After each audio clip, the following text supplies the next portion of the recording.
জলপাইগুড়িতে ডাবগ্রাম ফুলবাড়িতে বিজেপি বিধায়কের সঙ্গে তৃণমূলের বচসা দেখুন। শিখা চট্টোপাধ্যায় না না আমাদের কোনো লোক না না তুমি বের করে দাও দেখো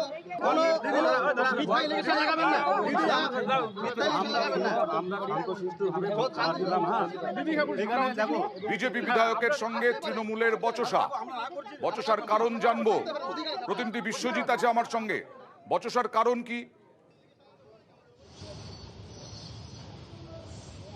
দেখো অয়নদা, একেবারে এই মহানন্দা ক্যানেল প্রাথমিক বিদ্যালয় যেখানে কিন্তু বিধায়িকা এসেছিলেন যে ভোট কেমন হচ্ছে তা দেখতে, এবং তিনি যখন ভোট কেন্দ্রের সামনে আসেন তখন দেখেন যে ভোট কেন্দ্র থেকে একজন তৃণমূল কর্মী প্রতীক লাগানো অবস্থায় ভোট কর্মী থেকে বাইরে বেরিয়ে আসছেন এবং ভোটারদের প্রভাবিত করছেন।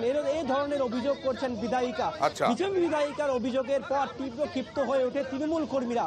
তারা তৃণমূল যে বিধায়িকা রয়েছে বিজেপি বিধায়িকা, সেই বিজেপি বিধায়িকা কিন্তু বহিরাগত আখ্যা দিয়ে এক প্রকার তর্ক বা বতিন্দায় জড়িয়ে পড়েন। গোটা ঘটনা যখন উত্তপ্ত অবস্থায় শুরু করে তখন কিন্তু সেন্ট্রাল ফোর্সের কর্মীরা তারা এগিয়ে এসে এই পরিস্থিতি কিন্তু সেখান থেকে সরিয়ে দেয়। তবে তা কিন্তু উত্তেজনা ক্রমশ ছড়িয়ে পড়লে পরবর্তীকালে দেখা যায় যে বিধায়িকা এই উত্তেজনায় জল ঢালা হলো। আমি আসবো বিশ্বজিৎ, এটাই বোধহয় উত্তরবঙ্গের মানুষ পারেন।